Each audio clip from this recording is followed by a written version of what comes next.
का एक संगीतमय कार्यक्रम चल रहा है अभी यहाँ पर। हेमलता जी ने करीब 5000 गाने गाए हैं और 40 भाषाओं से अधिक में। और रॉक स्टार चिंतन बाकीवाला जी की विशेष प्रस्तुति आज। गिरीश वानखेड़े जी जय भीम के चेयरमैन हैं और वरिष्ठ पत्रकार भी हैं। आपके सामने गिरीश जी कहेंगे। और चिंतन जी को हाल ही में अमेरिका के एक बड़ी यूनिवर्सिटी ने डॉक्टरेट, वोकल में डॉक्टरेट की उपाधि दी है। और हाल ही में अभी ये 2 एल्बम की शूटिंग कर कश्मीर से लौटे हैं, आज यहाँ हैं और 2 दिन बाद फिर इनके एल्बम की शूटिंग देहरादून वगैरह में होने वाली है। अब चिंतन जी बताएं। तो पहले गिरीश जी बताएं। गिरीश जी। अच्छा, सबसे पहले मैं आपको बता दूं कि ये बड़ा इम्पॉर्टेंट दिन है आज, क्योंकि केशव राय साहब हमेशा से बड़े बड़े इवेंट्स करते आए हैं और ये हेमलता जी के 50 साल पूरे होने के उपलक्ष्य में जो प्रोग्राम इन्होंने रखा है वो तारीफ़ काबिल है। कई सारे सिंगर्स यहाँ आए हैं, उनमें उल्लेखनीय नाम है चिंतन जी का। और चिंतन जी ने जिस तरीके से समा बांधा है अभी किशोर कुमार साहब के गानों पे, वो कमाल का था। मतलब हम इस शो के को स्पॉन्सर्स है, मैं मुख्य स्पॉन्सर और मैं इनका स्पॉन्सर रहा हूँ। और केशव साहब ने इतने सालों में जितने भी इवेंट्स किए हैं वो बड़े खूबसूरत हुए हैं। हमको बड़ी खुशी होती है कि जब एक इतने सीनियर सिंगर जैसे कि हेमलता जी उनके साथ ये जब शो करते हैं, और चिंतन जी जैसे जो नए वर्ग के नए युवा सिंगर है जो इतना सारा काम कर रहे हैं, ऐसे सिंगर जब आके उनको ट्रिब्यूट देते हैं तो बड़ी खुशी बात है। और जय भीम ये शॉर्ट वीडियो ऐप है, इसे आप डाउनलोड कीजिए। इस ऐप के ज़रिए हम नई प्रतिभाओं को मौका दे रहे हैं। बहुत सारे नए बच्चों को अपनी क्रिएटिविटी को बाहर लाने के लिए हम प्रोत्साहित कर रहे हैं। इसमें शॉर्ट वीडियोस होते हैं जिसमें आप गाने गा सकते हो, आप वीडियोस कर सकते हो, डांसेस कर सकते हो। तो आज के उपलक्ष्य में हमको बड़ी खुशी हुई कि हम इस महत्वपूर्ण प्रोग्राम का भाग बने। चिंतन जी क्या कहना है, आपकी एल्बम भी कोई आने वाली है, आ चुकी है कुछ? जी, क्या कहना चाहिए? सर आपका प्रोग्राम मुंबई में रहता है महीने में 2 से 3 बार। जी बिल्कुल, थैंक यू सो मच। सर्वप्रथम तो सभी हमारे जितने भी श्रोता और स्टिल्स और वीडियो के माध्यम से हमको देख रहे हैं, हम तीनों को, और हम सब का बहुत बहुत प्यार भरा प्रणाम, वंदन, नमस्कार। और आज का प्रोग्राम एक ऐतिहासिक प्रोग्राम जो कि अभी चल रहा है, जिसमें हम हेमलता दीदी के गाए हुए गीतों को हम सब मिलकर ट्रिब्यूट दे रहे हैं। और जैसा कि अभी गिरीश भैया ने बताया कि मैंने बचपन से किशोर दा को पूजा है, गाया है, और उनको भले मिल नहीं पाया, देख नहीं पाया, लेकिन मैंने अभी हाल ही में अभी थोड़ी देर पहले मैंने ऑडिटोरियम के अंदर कुछ गीत गाए, जिससे कि सबका बहुत प्रतिसाद और प्यार मिला। हमारे गिरीश भैया का, केशव भैया का, सबका आशीर्वाद। और दीदी ने, हेमलता दीदी ने मुझे स्टेज के पास आकर मुझे इधर उन्होंने आशीर्वाद दिया और प्यार दिया, बहुत बहुत आत्मीयता दी कि तुम बहुत नाम करोगे। तो अभी मैं उस प्रयास में हूँ। और जहाँ तक कि अभी आप द्वारा पूछा गया है, अभी मैं हाल ही में मेरी शूटिंग हुई है पटनी टॉप और श्रीनगर के अंदर, जो मेरा सिंगल प्राइवेट सॉन्ग है, जो कि डुएट सॉन्ग है, और बहुत जल्दी आप सबके बीच में पूरे वर्ल्ड वाइड रिलीज़ हो रहा है। उसके शुरुआत के बोले आँखों की गुजारिश, तो ये बड़ा सुंदर रोमांटिक सॉन्ग है। और जन्नत सा लगे लम्हा इसके अंदर क्रॉस लाइन में गाना में लाइन आती है, तो इसलिए उस जन्नत को बताने के लिए पूरी प्रोडक्शन टीम हम लोगों को कश्मीर ले गई। तो वाकई कश्मीर स्वर्ग है। और उसके बाद में 17 जुलाई को मैं सीधे दिल्ली आया कश्मीर से, और वहाँ पर मुझे परम सौभाग्य की प्राप्ति हुई, जो कि मुझे आज भी यकीन नहीं हो रहा है कि वोकल म्यूज़िक में मैं ही अकेला, I was the only recipient to get this doctorate award, doctor of philosophy in vocal music. और ये इसका मतलब ये नहीं है कि मेरे को डॉक्टरेट मिल गई तो अब मैं मतलब सब एंड हो गया, लेकिन बल्कि मैं ये कहूँगा कि अब मैं 0 पे पहुँचा हूँ। अभी मेरे को 100 तक का अंक पूरा तय करना है, और जिसमें हमारे गिरीश भैया है जिनका शॉर्ट वीडियो ऐप जो कि अभी पूरा धूम मचा रहा है पूरे देश में। और आने वाले समय में तो ये बच्चों की, यंगस्टर्स की, घर के गृहिणियों की, सबकी ज़ुबान पे रहेगा जय भीम। और जो है उसमें कई चीज़ों में हो सकता है संगीत के, और कई चीज़ों में मुझे मौका भी मिलेगा हमारे गिरीश भैया के आशीर्वाद से, और कई और गाने और एल्बम्स और मूवीज़ मेरी बहुत जल्दी आ रही है। और मैं माया नगरी में हूँ तो यहीं से आशीर्वाद आप सबसे चाहता हूँ। जुहू इस्कॉन जो ऑडिटोरियम जिसमें अभी हमने परफॉर्म किया, मेरी बम्बई की जो शुरुआत हुई आज से शो, स्टेज शो के लेवल पे फर्स्ट शो मैंने जुहू इस्कॉन में किया था, और उसका भी हमारा क्रेडिट केशव जी को जाता है। केशव जी का जिस प्रकार से गिरीश भैया ने कहा कि ये इंदौर हो, चाहे उज्जैन हो, चाहे देश के विभिन्न प्रांत हों, और चाहे बम्बई हो, हमेशा प्रतिभाओं को प्लेटफॉर्म देते हैं। और आज भी करीब मेरे ख्याल से मोर देन 15 से सिंगर से ऊपर हैं शायद जो हेमलता दीदी के लिए परफॉर्म कर रहे हैं। तो मैं तो यही कहूँगा कि हम सब कहीं ना कहीं एक सपने सजा के इस माया नगरी में आए हुए हैं, और बहुत प्यार और मान सम्मान मिल रहा है, लेकिन अभी बहुत कुछ करना है।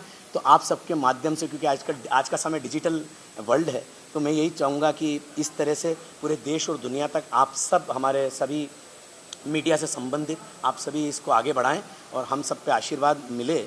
और मेरा जो इंस्टा एड्रेस है चिंतन रॉकस्टार है, इंस्टाग्राम एड्रेस, और चिंतन रॉकस्टार ऑफिशियल पेज, वेबसाइट और फेसबुक पेज है।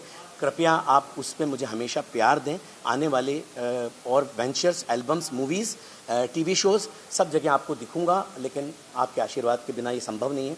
तो मैं मेरे माता पिता, मेरे गुरुओं को, किशोर दा को और हेमलता दीदी को, सभी को, रविंद्र जैन साहब को, सभी को मैं प्रणाम चरण वंदन करता हूँ। केशव भैया का धन्यवाद, गिरीश भैया का बहुत बहुत प्यार सत्कार। Thank you so much. आप सब ने समय दिया। पूरे मीडिया के साथियों को भी मैं बहुत बहुत धन्यवाद देना चाहता हूँ। बाकी फिर हमारा जी, आपकी कितनी मेहनत है ये, क्या कहना चाहेंगे आप? आप देश भी विदेश से ढूंढ कर लाते हैं। हमने देखा कि ऑनलाइन काफ़ी लोग रहते हैं, साहित्यकार, सिंगर, क्या कहना चाहेंगे? वो क्या है कि गिरीश जी भी वरिष्ठ साहित्यकार हैं, लेखक जी भी तैयार हुए गाने के लिए, इसीलिए ये भी दिल्ली से, और कश्मीर दिल्ली होते हुए मुंबई में आए हैं कि कल फिर चले जाएंगे। तो ये इस तरह के एक नया कि जो हमारी लीजेंडरी है, जिन्होंने फिल्म संगीत जगत को पूरी दुनिया भर में पहुंचाया है, तो उनको स्वर्ण जयंती के अवसर पर याद करना हम सभी का परम कर्तव्य है, दायित्व है कि उनकी यात्रा को नई पीढ़ी तक पहुँचाया जाए। किशोर जी, इसकी ऑडियंस भी बिल्कुल अलग है। शायद हमने पहली बार देखा है कि 15, 20, 25 की उम्र में लोग, लेकिन इनके फैन जो है कैसे स्टेज के सामने आ गए थे, नाचने लगे थे, क्या कहना चाहेंगे? क्या मोमेंट था? नचाया इन्होंने ना इनके गीत पर। ये चिंतन भाई की खासियत है कि जिस तरीके से ये समा बांध देते हैं, और किशोर कुमार के गाने पर तो लोगों ने डांस करना ही करना। जी जी जी जी, बिल्कुल बिल्कुल।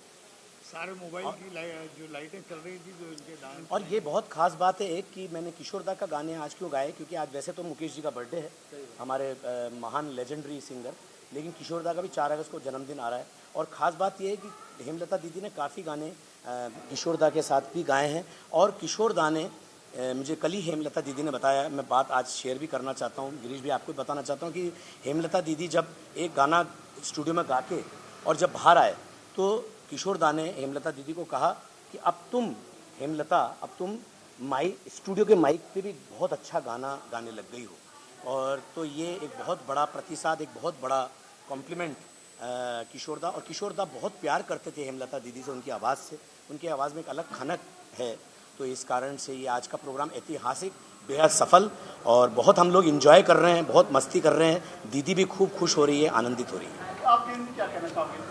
मुझे, जैसे मैंने कहा, मुझे बड़ी खुशी हुई है कि मैं इस प्रोग्राम का भाग बना। और किशोर साहब के साथ तो कई सारे इवेंट्स हम करते आए हैं, लेकिन ये इवेंट इसलिए भी बड़ा है क्योंकि हेमलता जी खुद यहाँ मौजूद है, और चिंतन भाई जब परफॉर्म करते हैं तो वो तो समा बांधते हैं। और जिस तरीके से मैं शो देख रहा हूँ, अभी तो सिर्फ 25% ही शो हुआ है, अब आगे और बढ़ने वाला सारे है। गाने हैं। तो अभी मुझे लगता है कि बहुत उत्साह है, जोश है, और हमें बड़ी खुशी और प्राइड हम महसूस कर रहे हैं, गर्व महसूस कर रहे हैं कि इतने बड़े शो का हम भाग बने।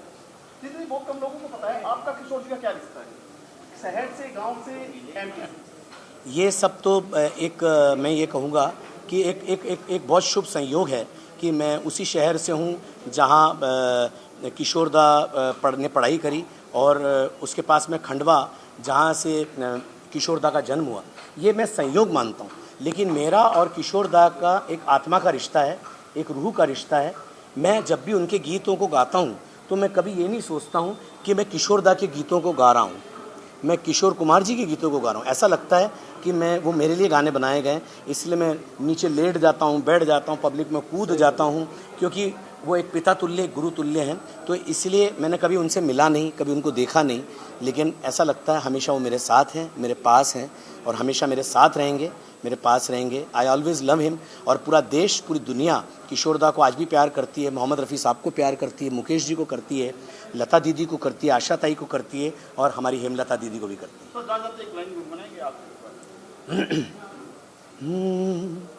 बीच राह में दिलबर बिछड़ जाए कहीं हम मगर, और सुनी सी लगे तुम्हें जीवन की ये डगर, हम लौट आएंगे आप सब यूं ही बुलाते रहना, कभी अलविदा ना कहना, कभी अलविदा ना कहना, चलते चलते। किशोरदा, हेमलता दीदी, मेरे ये गीत याद रखना, ला ला ला ला ला ला ला ला, कभी अलविदा ना कहना। Thank you. आप देख रहे हैं सक्षम न्यूज इंडिया, सबसे पहले सबसे तेज।